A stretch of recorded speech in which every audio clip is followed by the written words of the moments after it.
ఒక్కసారి కొమ్మూరి గోల్డ్ కి కాల్ చేయండి. తాకట్లో ఉన్న మీ బంగారాన్ని విడిపించి మార్కెట్ ప్రైస్ కి వాళ్ళు కొనుక్కుని మిగతా డబ్బులు మీకు ఇచ్చేస్తారు. రైట్, బ్రేకింగ్ న్యూస్ చూస్తున్నాం. మన టీవీ స్క్రీన్ పై తెలుగు బుల్లితెర ప్రేక్షకులకు ఆశు రెడ్డి గురించి ప్రత్యేకంగా చెప్పాల్సిన అవసరం లేదు. సో రియాలిటీ షోలు బిగ్ బాస్ ద్వారా గుర్తింపు తెచ్చుకున్న ఆశు రెడ్డి ఇప్పుడు మరోసారి వార్తలు నిలిచారు. ఈసారి ఆమెపై Hyderabad city central crime station లో భారీ ఆర్థిక మోసం కేసు నమోదైంది. ప్రేమ పెళ్లి పేరుతో నమ్మించి సుమారు 9,35,00,000 రూపాయల మేర ఆస్తులు నగదు కాజేసినట్లు ఒక సాఫ్ట్వేర్ ఇంజనీర్ కుటుంబం పోలీసులను ఆశ్రయించింది. లండన్లో పనిచేస్తున్న సాఫ్ట్వేర్ ఇంజనీర్ వైవి ధర్మేంద్రకు 2018లో ఆశు రెడ్డితో పరిచయం ఏర్పడింది. ఆ పరిచయం కాస్త ప్రేమగా మారింది. తాను సినిమాల్లో రాణించాలని ప్రయత్నిస్తున్నానని చెప్పి అతనికి దగ్గరైనట్టు తెలుస్తోంది. కొద్ది రోజులకే వీరి పరిచయం ప్రేమగా మారడం, సో పెళ్లి చేసుకుంటానని నమ్మించడంతో బాధితుడు వైవి ధర్మేంద్ర ఆమె అడిగినప్పుడల్లా డబ్బులు పంపినట్లు తెలిపాడు.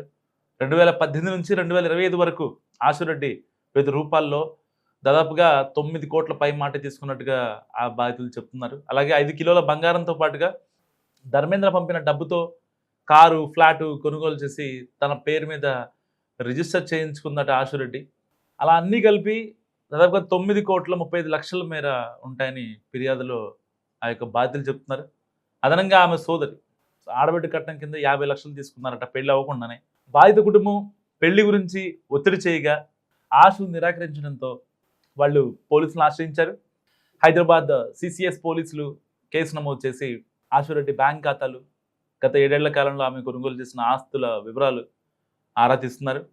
సో ప్రాథమిక ఆధారాలు సేకరించిన తర్వాత ఆమెను విచారణకు పిలిచే అవకాశం ఉంది. ఇప్పటికే డ్రగ్స్ కేసు నిందితుడు కేపీ చౌదరి కాల్ లిస్ట్ వ్యవహారంలో ఆశు రెడ్డి పేరు వినపడగా ఆ తర్వాత ఆమె తనపై వస్తున్న ఆరోపణలను ఖండించారు.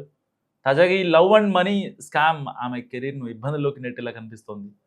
సోషల్ మీడియాలో నిత్యం యాక్టివ్గా ఉండే ఆశు ఈ తాజా కేసుపై ఎలా స్పందిస్తారనుకుంటే ఆవిడ మాత్రం నాకు ఎలాంటి సంబంధం లేదు, సో ఈ కేసులో నన్ను ఇన్వాల్వ్ చేయకండి అని చెప్పి చాలా గట్టిగా ఆవిడ పోస్ట్ పెట్టడం జరిగింది. ఒకవేళ నా మీద ఏదైనా నా వ్యక్తిగత ప్రతిష్టను భంగం కలిగించేలాగా మీరు ఎవరన్నా పోస్టులు వీడియోలు చేసినట్లయితే నేను మిమ్మల్ని చట్టబద్ధంగా కూడా ఎదుర్కొంటానంటూ ఆవిడ ఒక పోస్ట్ చేసింది. కానీ దీంట్లో ఈ కేసులో ఈ లవ్ అండ్ స్కామ్ కేసులో కీలక విషయాలు వీళ్ళకి వస్తున్నాయి. 2018 నుంచి వీళ్ళిద్దరూ అయితే YV Dharmendra and Ashu Reddy so లండన్లో పరిచయం. దాని తర్వాత కొన్ని ఆర్థిక స్థితిగతులు సరిగ్గా లేకపోవడంతో ఆశు రెడ్డి ఇండియా రావడానికి చూసింది. ఆ టైంలో వైవి ధర్మేంద్ర పరిచయం అయ్యాడు. సో ఇద్దరి పరిచయం ప్రేమగా మారింది. దాని తర్వాత సో చట్టాపట్టాలు వేసుకొని బయట తిరిగారు, అంతా జరిగింది. సో అందరూ ఇంట్లో పెద్దలు కూడా ఒప్పుకున్నారు. సో అలాంటి సమయంలో నేను నా ఉన్నత చదువులు మానేస్తా, నా ఫ్యామిలీకి ఇబ్బంది అవుతుందంటే నాకు సినిమాల మీద ఇంట్రెస్ట్ ఉంది, సో సినిమాల్లో ప్రవేశిస్తా అని చెప్పి ఆవిడ చెప్పడంతో ధర్మేంద్ర కూడా ఓకే చెప్పాడు. దాని తర్వాత ఇండియా రావడం, ఆవిడ ప్రూవ్ చేసుకోవడం, కొన్ని షోస్ చేయడం కావచ్చు, అండ్ తర్వాత బిగ్ బాస్ కావచ్చు, సో కొన్ని మూవీస్ కావచ్చు, ఆర్జీవితో కలిసి ఇంటర్వ్యూ చేసినప్పుడు ఆవిడకి వచ్చిన ఫేమ్ కావచ్చు, సో కొన్ని సినిమాల్లో ఆవిడని ఒక హీరోయిన్గా చాలామంది చిత్రీకరించారు. అప్పుడు ఆవిడే చెప్పింది ఒక నిండు సభలో, ఆర్జీవి ముందే చెప్పారు ఆవిడ ఒక సభలో, ఒక pre release event I think, నన్ను హీరోయిన్ అని చెప్తే నాకు చాలా అసలు నమ్మలేకపోయాను నేనే, నన్ను ఈ స్టేజ్కి తీసుకొచ్చి కూర్చోబెట్టిన ఆర్జీవికి చాలా థ్యాంక్స్ అంటూ ఆవిడ చెప్పారు. ఒక డ్రగ్ పెడ్లో దొరికితే కేపీ చౌదరి అని చెప్పి ఆ కేసులో ఆవిడ ఆ కాల్ లిస్ట్లో ఆవిడ నెంబర్ రావడం కూడా అప్పట్లో సెన్సేషన్ క్రియేట్ చేసింది. సో ఎప్పుడైతే ఆర్జీవితో ఇంటర్వ్యూ, సో తన అందాలు తన పరువాలు కనిపించేలాగా తను చేసిన స్కిన్ షో ఇంట్లో చివాట్లు పెట్టాయని ఆశు రెడ్డి చెప్పింది. రీసెంట్గానే ఇన్స్టాగ్రామ్లో సబ్స్క్రిప్షన్ కూడా స్టార్ట్ చేసింది.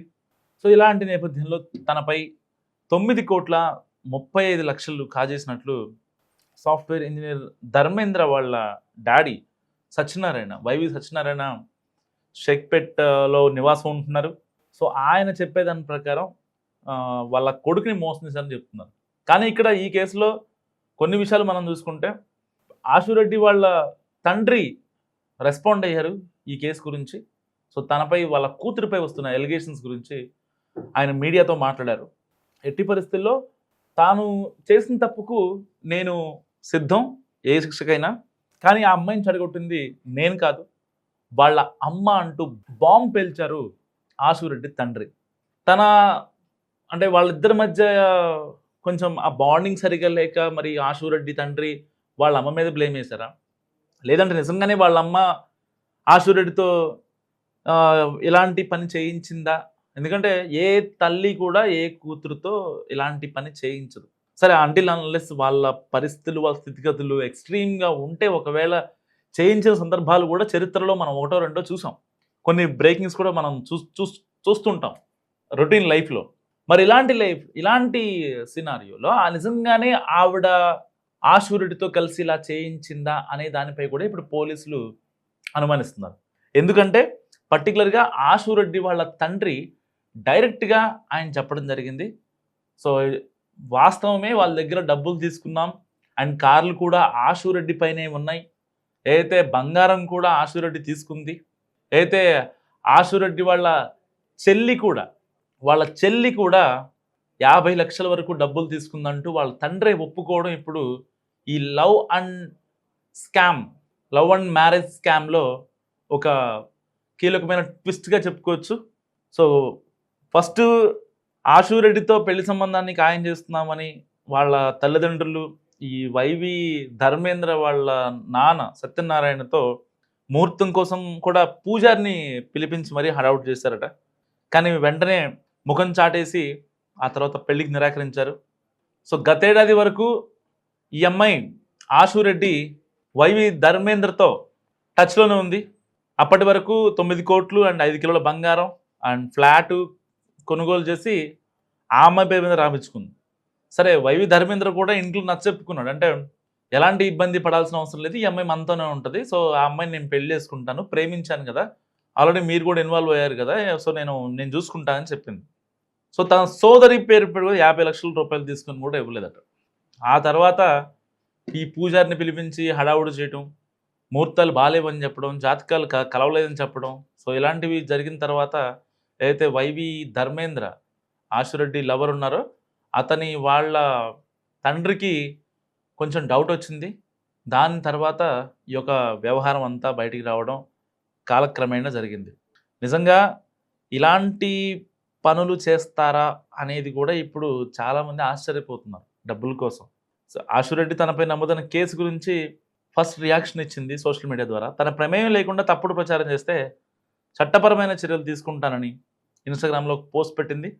సో, ఆమె కొన్ని ఫోటోస్‌ని కూడా షేర్ చేసింది.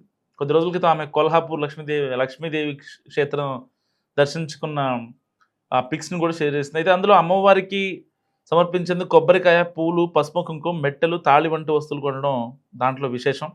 మరి సినీ నటి ఆశురెడ్డిపై హైదరాబాద్‌లో కేసు నమోదైంది. పెళ్లి చేసుకుంటానని నమ్మించి మోసం చేసిందని హైదరాబాద్ షేక్‌పేట్‌కు చెందిన వైవి ధర్మేంద్ర ఫిర్యాదు చేశారు. ఈ క్రమంలో తన నుంచి 9 కోట్ల రూపాయలు కాజేసినట్లు దానికి సంబంధించిన పీడిఎఫ్స్‌ని ఏదైతే బ్యాంక్ ట్రాన్సాక్షన్స్ ఉంటాయి కదా! ఆ ట్రాన్సాక్షన్స్‌ని కూడా తను పెట్టిన కేసులో పొందుపరిచాడు ధర్మేంద్ర. 2018లో ఇండియాకి వచ్చిన సమయంలో అయితే లండన్ నుంచి ఇండియాకి వచ్చిన సమయంలో ఆశురెడ్డి తనకు పరిచయం అయిందని కూడా చెప్పాడు. సో, ఇలాంటి నేపథ్యంలో అంటే ఇన్‌ఫ్లుయెన్సర్‌గా ఒక ఫేమ్ వస్తే ఎవరితోనైనా మాట్లాడొచ్చు, ఎవరినైనా సరే కన్విన్స్ చేయొచ్చు అనే ఒక ఇది నిజంగా చాలామంది ఇన్‌ఫ్లుయెన్సర్‌లు కావచ్చు, సో కాల్డ్ యాక్టర్స్ కావచ్చు, అప్‌కమింగ్ హీరోయిన్స్ కావచ్చు, ఎవరైనా సరే సమాజం మీద వాళ్ళకి కాస్తో కూస్తో గౌరవం ఉంటేనే వాళ్ళకు గౌరవప్రదమైన జీవితంలో బతకడానికి ఆస్కారం ఉంటది. మనం చూసుకోవచ్చు చాలామంది అప్పట్లో మహానటి నుంచి మొన్నటి సౌందర్య వరకు చాలామంది హీరోయిన్‌లు ఇటు టాలీవుడ్‌లో పర్టిక్యులర్‌గా టాలీవుడ్‌లో. సో, వాళ్ళెంత ఉన్నత స్థాయికి వెళ్ళినా వాళ్ళ విలువల్ని మర్చిపోలేదు. వాళ్ళ యొక్క హుందాతనాన్ని మర్చిపోలేదు. వాళ్ళ యొక్క క్యారెక్టర్‌ని మర్చిపోలేదు. సో, వాళ్ళు ఉండే విధానంలో వాళ్ళున్నారు కాబట్టే వాళ్ళకి అంత పేరుంది. సో, ఇవాళ యాక్టర్లు, ఇన్‌ఫ్లుయెన్సర్‌లు తమ పరువాలని, తమ అందాలని ఎరగా వేసి చేసినంత మాత్రాన వాళ్ళ లైఫ్‌లో హ్యాపీగా ఉండగలుగుతున్నారా? నిజంగా ఒక్క సినిమా చేసి లైఫ్ సెట్ అయిపోయే రోజులవి. కానీ ఇప్పుడు వాళ్ళ అందాలని వాళ్ళు ఎక్స్‌పోజింగ్ చేసినా సరే సినిమా ఛాన్స్‌లు అందనటువంటి పరిస్థితి. ఎంతవరకు వాళ్ళని ఒక యూజ్ అండ్ త్రో ఓటీపీ లాగా యూజ్ చేసుకొని వదిలేస్తున్నారు తప్ప, పలానా వాళ్ళు, పలానా హీరోయిను, పలానా సినిమాలు చేసి ఇంత స్థాయికి వెళ్ళింది అని ఒక హీరోయిన్ చూయించండి. అయితే అటు లేకపోతే ఇటు. సో అంటే కన్సిస్టెన్సీ వీళ్ళలో లేదు అండ్ ఇండస్ట్రీలో ఉన్న వ్యక్తుల్లో కొంతమందిలో లేదు. ఎంతవరకు వీళ్ళని వాడుకోవాలనే అనుకుంటారు. మళ్ళీ తర్వాత ఎవరో వచ్చి కాస్టింగ్‌కి వచ్చి అంటారు. అప్పుడు ఇలాంటివి మొత్తం బయటపడతా ఉంటాయి. అప్పటిదాకా వీళ్ళేం మాట్లాడరు. ఎందుకంటే వీళ్ళకి అవకాశాలు కావాలి. వీళ్ళకి స్క్రీన్ మీద కనిపించాలి. జనాల్ని మెస్మరైజ్ చేయాలి. తమ అందాలతో, తమ పరువాలతో నెటిజన్లని ఊపేయాలి. సో ఇదే నడుస్తుంది. ఈ సినారియో నడుస్తుంది. సో మరి నటి ఆశురెడ్డి గురించి మీరేమనుకుంటున్నారో మస్ట్‌గా కామెంట్ చేయండి. తను మరి ఆ తప్పు చేసిందా లేదా? మస్ట్‌గా కామెంట్ చేసే ప్రయత్నం చేయండి.